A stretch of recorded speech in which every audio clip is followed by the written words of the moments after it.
Hi అండి, welcome to ముతహార్ media. నేను మీ taxi వాలా. మనకి సూలూరుపేటలోని బెస్ట్ థియేటర్ ఏది అని కొడితే మాత్రం ప్రభాస్ అన్న థియేటర్ అయితే చూపిస్తుందండి. సో మన హీరో ప్రభాస్ అన్న ఇక్కడ థియేటర్ అయితే ఓపెన్ చేశాడో అది చాలా మందికి అయితే తెలుసు.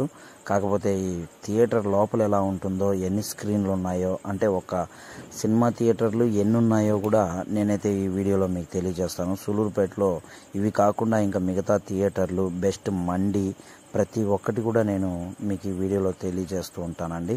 సో ముందుగా అయితే ఈ వీడియో మీకు నచ్చితే ఒక లైక్ చేయండి. కొత్తగా నా ఛానల్ ఎవరైనా చూస్తే సబ్స్క్రైబ్ చేయడం అయితే మర్చిపోవద్దు. ఉంటానండి. హాయ్ అండి, ఇప్పుడు నేనైతే ప్రభాస్ థియేటర్లో ఉన్నాను సూలూరుపేటలో వచ్చేసి మంచి మంచి సినిమాలు అయితే ఆడుతూ ఉన్నాయండి. ప్రతి సినిమా కూడా మంచి బడ్జెట్లోనే ఉంటుంది. ఇది మనకు వచ్చేసి టికెట్ కౌంటర్ అన్నమాట. ఇక్కడ మనం బుక్ చేసుకోవచ్చు, ఆన్లైన్లో కూడా బుక్ చేసుకోవచ్చు. ఇంకొక చిన్న డౌట్ ఉందండి, ఒక్క నిమిషం చూపిస్తాను అదేంటో. బ్రదరు, బుక్ మై షోలో ఈ సూలూరుపేట టికెట్లు అయితే చూపించట్లా, ఎందువల్ల తెలీదా? దేంట్లోకి వెళ్ళి బుక్ చేసుకోవాల్సి వస్తుంది? ఇక్కడ డైరెక్ట్గా వచ్చి తీసుకోవాలా?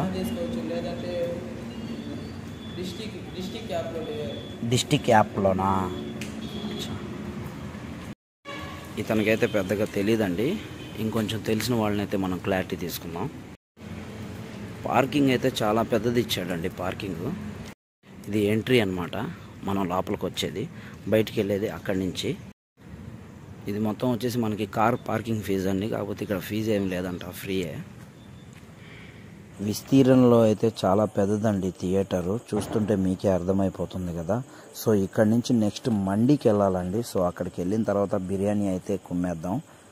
ఇక థియేటర్ లోపలికి వెళ్ళిపోదాం, పదండి. ఇందులో నేను వెళ్ళే సినిమా వచ్చేసి డ్యూట్ అండి. సో ఇది నిన్న రిలీజ్ అయింది. ఈరోజు అయితే చూసి చెప్తాను ఎలా ఉందో.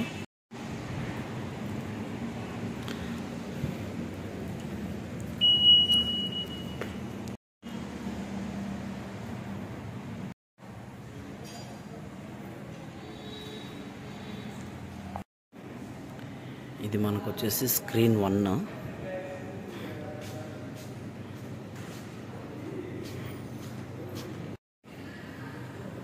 ఇది వచ్చేసి స్క్రీన్ 3 అన్నమాట.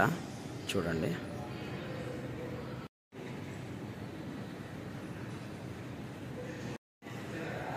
ఇది వచ్చేసి స్క్రీన్ 2 అండి. ఇక్కడ వచ్చేసి మొత్తం 3 సినిమా థియేటర్లు ఉంటాయన్నమాట. ఇక్కడ మనకి ఇంటర్వెల్లో స్నాక్స్ అన్నీ కొనుక్కోవడానికి, బయట నుంచి ఏం తెచ్చుకోవడానికి అయితే లేవు, అన్నీ వచ్చి ఇక్కడే కొనుక్కోవాలి. ఇక్కడ బయట వెయిట్ చేయకుండా లోపలికి వచ్చి కూర్చోవడానికి అయితే మంచి మంచి చైర్స్ వేసేసి అరేంజ్మెంట్స్ అయితే బాగా చేస్తున్నారు. సో అందరూ కూర్చోవచ్చు. స్క్రీన్ పైన టైం పాస్కి వచ్చేసి ఎక్కడెక్కడ మంచి మంచి హాస్పిటల్స్ ఉన్నాయో అన్నీ చూపిస్తూ ఉంటారు. ఇక సినిమా అయిపోయి బయటకు వచ్చాక ఇంకా వెంటనే మనం మండి బిర్యానీ అయితే టేస్ట్ చేయాలండి. సో నేనైతే మండి బిర్యానీకి వెళ్తున్నాను. అది ఎలా ఉంటుందో చూద్దాం. సముద్రంలో నుంచి వచ్చిన చేపలన్నీ ఇక్కడే ఉన్నాయి భయ్య. మనకి ఏ చేప కావాలన్నా కూడా తీసుకెళ్ళచ్చు.